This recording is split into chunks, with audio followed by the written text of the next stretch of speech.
presentación del doctor Raúl Morales, quien es representante de la Academia Nacional de Medicina de Perú, y nos va a hablar de temas emergencias y medicina centrada en la persona. Muchas gracias. Toda persona en algún momento de su vida vivirá o expectará de cerca una contingencia de salud, como una situación que surge intempestivamente y afecta el bienestar o la tranquilidad, pero a veces afecta la salud e incluso la vida, poniendo en riesgo súbita, inesperadamente, la vida de la persona. Las contingencias de salud en el nivel de emergencias médicas suelen ser intempestivas y, sean leves o graves, todas afectan a la persona, motivando una consulta en emergencia. Los servicios de emergencia son realidades especiales que difieren totalmente de lo que es el resto del hospital. En los espacios del hospital uno puede limitar los horarios de atención, el número de pacientes, el número de camas por hospitalizar. En emergencia no cabe eso y comúnmente están desbordados de tareas y de personas. Una situación equivalente, pero multiplicada a la n potencia, es el desastre. Producen todos ellos en miles de personas en un mismo momento, pero con un agravante adicional. Los servicios de salud sufren daños funcionales y a veces estructurales. No es raro que los hospitales queden excluidos de operaciones tras el impacto del desastre y la población deje de usarlos en el momento que más los necesitaba. Un síntoma común en todos los pacientes en cualquiera de estas dos situaciones es la aprensión. Todos sentimos aprensión cuando entramos a un servicio de emergencia, más aún cuando nos tocó el rol de paciente grave. Esa aprensión va desde una inquietud o un temor hasta el horror abierto. Y eso ocurre cuando algunas víctimas hacen de esa contingencia la última y definitivamente contingencia de su vida. El sufrimiento de los familiares por la pérdida irreparable es de larga duración y cuando estas son víctimas de violencia, las personas arrastran situaciones de ansiedad por mucho tiempo.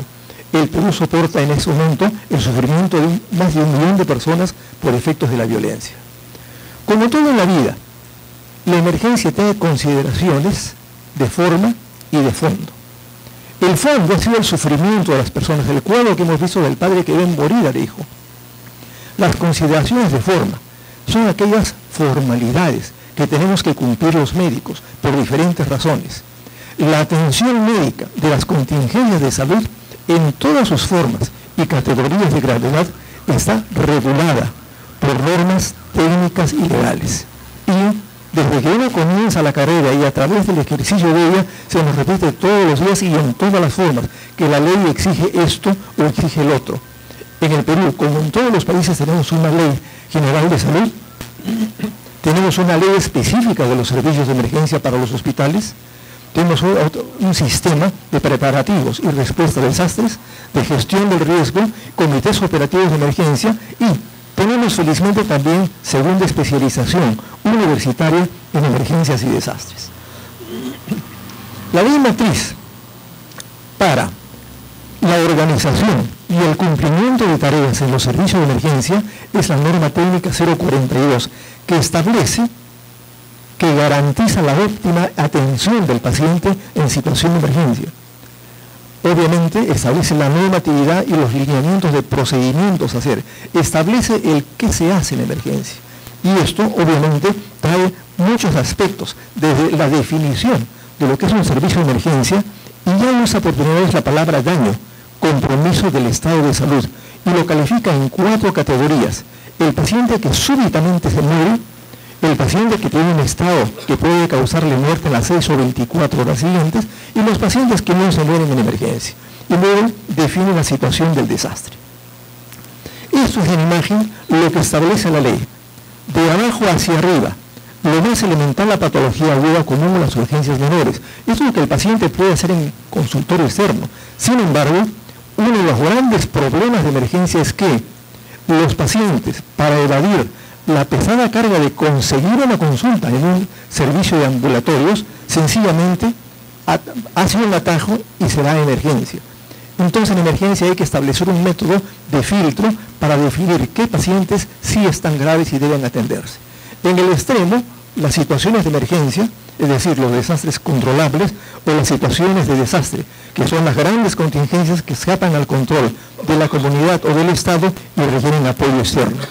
Bien, cuando el paciente llega a emergencia es sometido a un proceso que involucra las conducciones que hace la ley. El paciente es clasificado por su gravedad. Los extremos entran a una unidad especial llamada de shock trauma. Los intermedios quedan en emergencia y los leves pasarán a consultorios.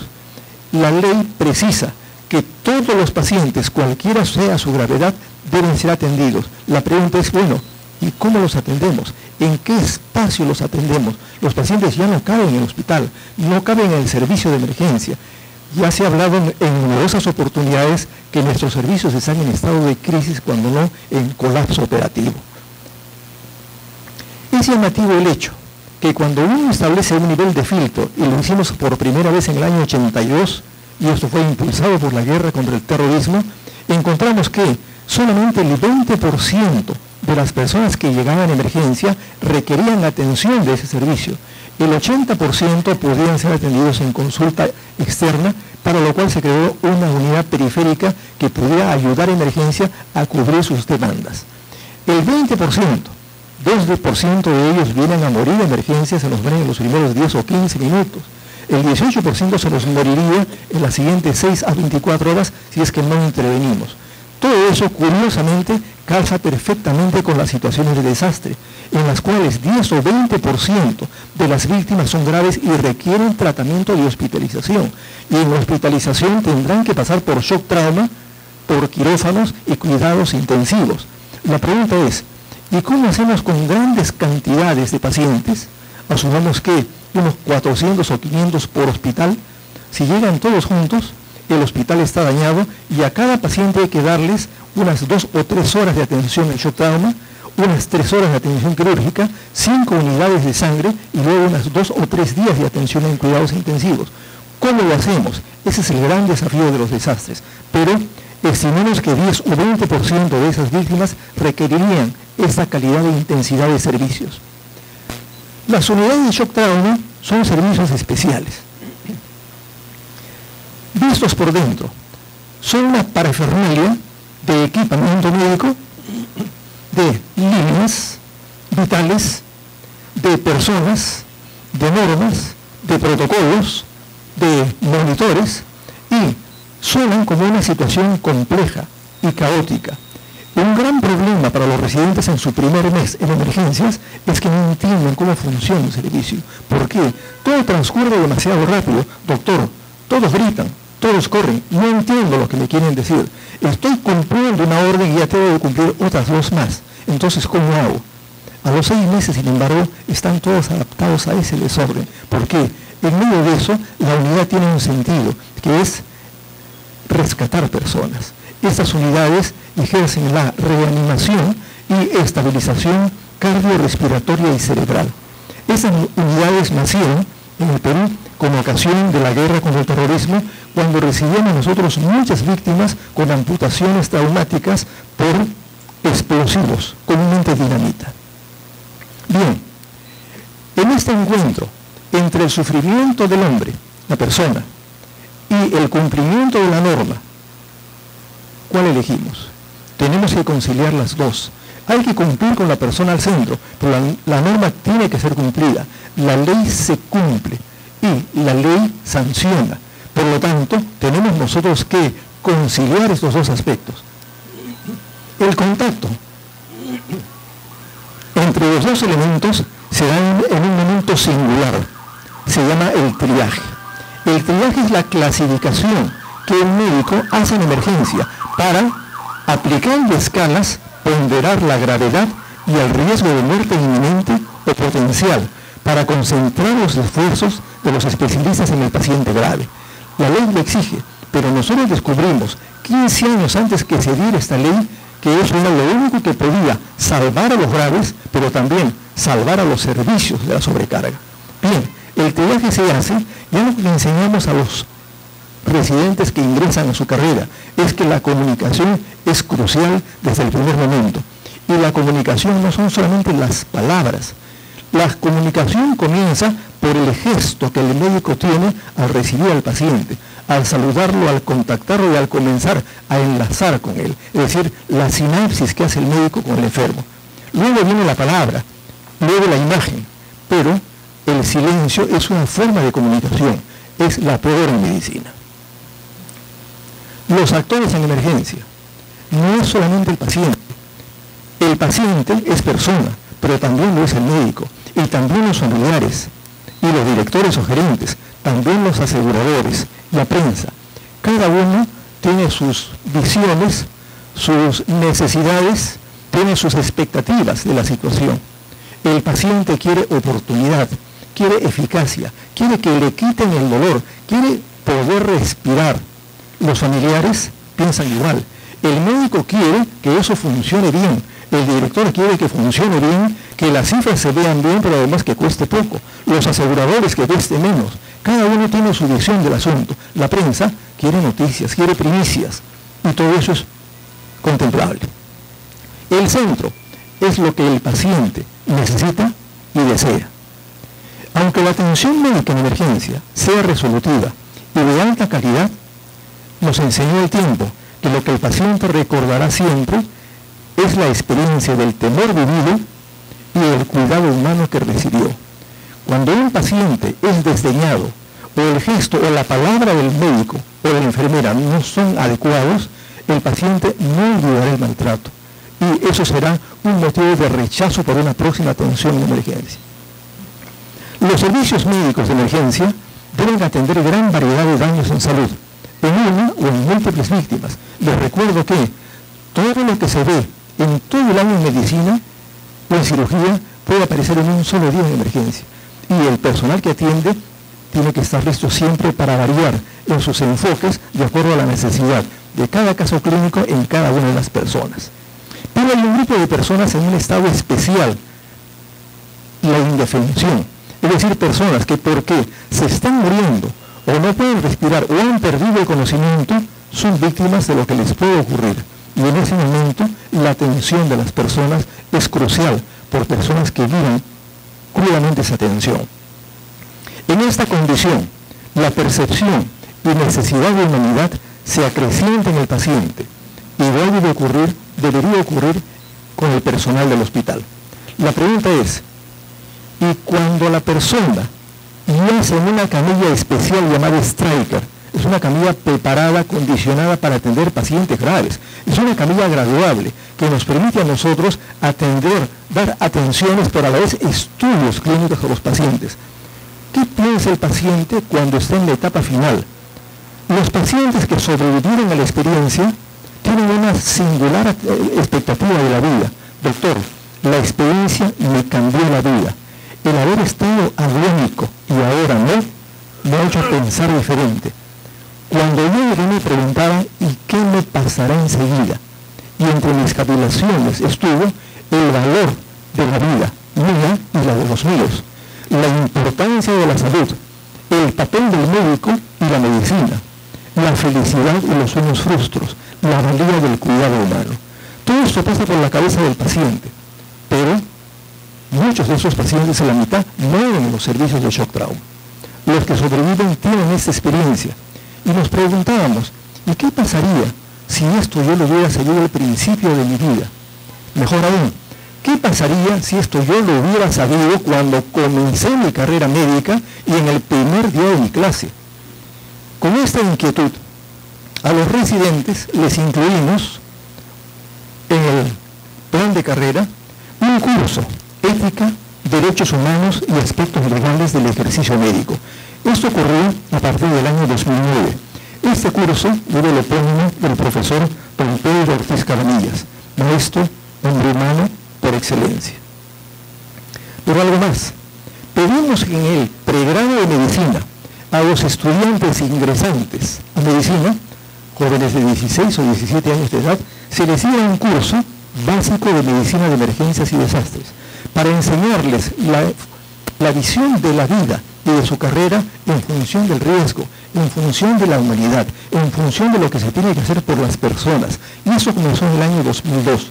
Como plan de ese trabajo de acercamiento con la familia y la comunidad, se trabajó una encuesta universal, percepción de vulnerabilidad personal y de vivienda. La familia, cada uno de ellos, ¿qué vulnerabilidades de salud física, mental o social tiene? Pero además de eso, la vivienda, la familia, ¿qué vulnerabilidades tiene? ¿Y cuáles son sus posibilidades de supervivencia en una crisis de salud o en una crisis social? Y luego una revisión con los familiares, mesa de por medio, para revisar con cada uno que hayan entendido su visión de vulnerabilidad para que la familia aprenda y además enseñarles primeros auxilios y el trabajo comunitario indispensable para las situaciones de alto riesgo. Este es el resultado. Arriba, la encuesta, donde figuran los miembros de la familia y los teléfonos a través de los cuales nosotros nos comunicamos para revisar si se ha realizado el estudio de familia. Luego, los miembros de ella, la vulnerabilidad de cada persona, de la vivienda, el riesgo de evacuación, luego la enseñanza que les han hecho de vulnerabilidad y evacuación. Este es un país sísmico, la costa en particular. Y luego, abajo al pie, en un cuadro, el croquis que los estudiantes preparan para su familia para practicar con ellos la evacuación. En términos de defensa civil en el Perú, las familias tienen 15 segundos para evacuar instalaciones de riesgo y 15 minutos para abandonar zonas de inundación por maremotos. Su familia está así preparada, pero además de eso, trabajaron dos familias más. ¿Familias de dónde? Familias de los cerros, familias pobres, familias con alto riesgo físico y social. Bien, en esta forma, y durante 15 años hemos cumplido con preparar personas para que trabajen en los hospitales, también en primer nivel de atención, pero sobre todo para que trabajen con su familia y con su comunidad. Creemos que se han formado buenos ciudadanos. 30.000 personas han sido beneficiadas con este trabajo social de la Universidad Nacional Mayor de San Marcos. Bien, las emergencias son espacios complejos, donde se vive a mucha velocidad y todo ocurre muy rápido. Las emergencias son como o la vitrina o el resumen ejecutivo de la sociedad que atiende. Entonces, todo lo bueno también, todo lo malo que ocurre en las ciudades llega a emergencias y se ve dentro de los servicios. Y en emergencias se percibe muy claramente la desazón, la sensación de indefensión de la sociedad cuando expecta hechos de violencia. Y ahora los medios tecnológicos nos hacen conocer lo que está ocurriendo en el mundo. No mencioné en la mañana, en la presentación de inauguración, pero 1.000 millones de personas esta noche dormirán sin haber comido, con la convicción que mañana será exactamente igual y que el resto de sus días será igual. Están condenados a la miseria, lo dicen Colliers y Caparrós. En el contraste, otros 1.000 millones de personas nadan en la abundancia y el despilfarro. Unos y otros comparten necesidades que ven como no satisfechas, unos por la supervivencia, los otros por la extravagancia del lujo. Todos ellos tienen ahora una gran exposición al riesgo. No hay ciudad que pueda sentirse exenta de ataques de violencia masiva. Por lo tanto, unos y otros estamos viviendo en esa incertidumbre que se suma a la amenaza de un cambio climático global. Nuestros países están en vías de desarrollo y tienen riesgos, no solamente naturales, también tienen riesgos antrópicos, riesgos políticos, riesgos económicos. Esta es la experiencia que vivió Haití, un país de los calificados como inviables, estado inviable. En enero, un gran terremoto. La mortalidad, según autoridades del gobierno, fue de 316.000 personas. 350.000 heridos requirieron atención hospitalaria. La pregunta es, ¿y ellos cómo estaban socialmente antes del impacto del terremoto? Ellos ya vivían un desastre de largo plazo, un desastre que había arrastrado enfermedad, desgobierno, persecuciones y migraciones. Un ejemplo menor de eso lo vivimos en el terremoto de Pisco, un sismo que destruyó algunas ciudades y nos mostró cuál era la posibilidad de supervivencia de esas poblaciones. Lo sorprendente es que cuando se hace la historia, el análisis del evento, el historiador Zapata Velasco nos dice que el terremoto no fue el desastre fue la mala gestión de la autoridad en todos sus niveles, nacional, regional y local. Creó un descalabro en la atención y las víctimas hasta ahora, años después, padecen esos efectos. Bien, el personal de emergencias requiere competencias, no solamente competencias específicas en el área que trabaja, debe tener la clara visión que no atenderá solo lesiones o afecciones, sino que atenderá personas. Esta concepción la precisa con claridad la medicina centrada en las personas y bajo la visión de sus principios debe revalorarse la atención del paciente en emergencia. La conceptualización sistemática va a ser presentada en la exposición siguiente por el doctor Perales, quien dará lectura al trabajo del doctor Mesich, enviado para este propósito. Muchas gracias.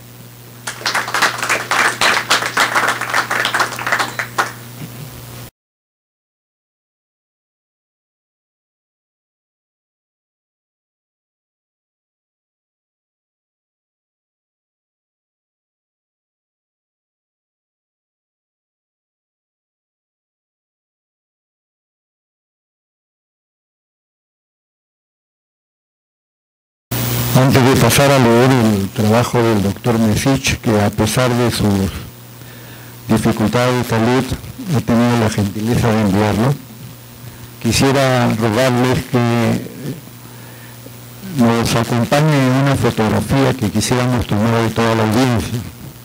Lo haremos apenas terminemos en esta misma sala. El trabajo del doctor Mesich se llama Modelos de Atención Clínica Centrada en la Persona. La agenda que plantea principios de medicina centrada en la persona, métodos y actividades clínicas basadas en principios de la medicina centrada en la persona, a modo de síntesis y referencias y websites.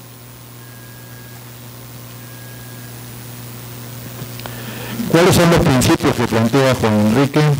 En primer lugar, y esto está de acuerdo con lo que han dicho varios de los expositores, el compromiso ético, el marco holístico, la sensibilidad y respuesta cultural, muy importante en Latinoamérica, el foco comunicativo y relacional, la individualización del programa de atención clínica, establecer una base común entre clínicos, paciente y familia para el entendimiento y la acción, como se ha dicho, un sistema de atención en micro, organización de servicios integrados y centrados en las personas y la comunidad, y la educación médica e investigación científica en salud centradas en la persona, gran necesidad por lo que se está viendo en esta reunión. Los métodos y actividades clínicas basadas en principios de la medicina centrada en la persona, otra vez el compromiso ético, el respeto de la dignidad de la persona, reconocimiento de la autonomía y responsabilidad de la persona, pero responsabilidad no solamente del médico, sino también del paciente, también de la familia y de todo el resto del equipo. Promoción de su proyecto de vida. Y en segundo lugar, el marco holístico, que comprende la atención a los aspectos biológicos, psicológicos, sociales y espirituales de la enfermedad. Atención a tales aspectos con respecto a la salud positiva y consideración de la integridad total de la persona. Tercero, sensibilidad y respuesta cultural.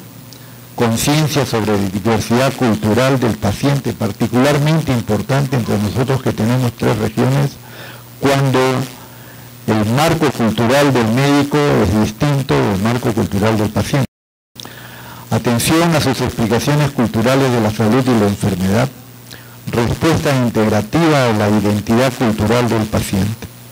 Cuarto, foco comunicativo y relacional.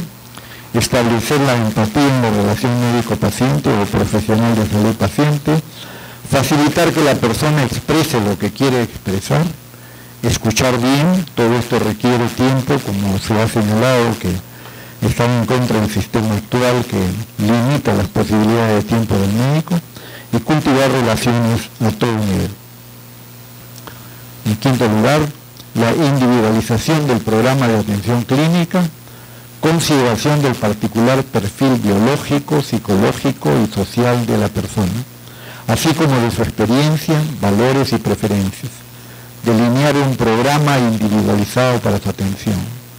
Sexto, establecer una base común entre clínicos, paciente y familia para el entendimiento y la acción. Crear una matriz colaborativa, diagnóstico como entendimiento en común, en el cual participan todos los elementos del sistema, toma compartida de decisiones terapéuticas. Séptimo, organización de servicios integrados y centrados en las personas y la comunidad, planeamiento, implementación y evaluación de servicios en colaboración con la comunidad, integración entre servicios de salud y sociales en la comunidad. Octavo, educación médica e investigación científica en salud centrados en la persona. Atención al desarrollo personal y no solo profesional del estudiante, del profesor y del investigador. Investigación de la persona total y no solo de su enfermedad. Consideración de la persona en las investigaciones médicas y de salud en general. A modo de síntesis, se propone una atención clínica informada por la evidencia, en concordancia con lo que decía el profesor Mendoza, la experiencia y los valores, y dirigida a la restauración y promoción de la salud y el bienestar de la persona total. Las referencias claves, y este es el mensaje del doctor Juan Enrique Mesis que agradecemos. Muchas gracias.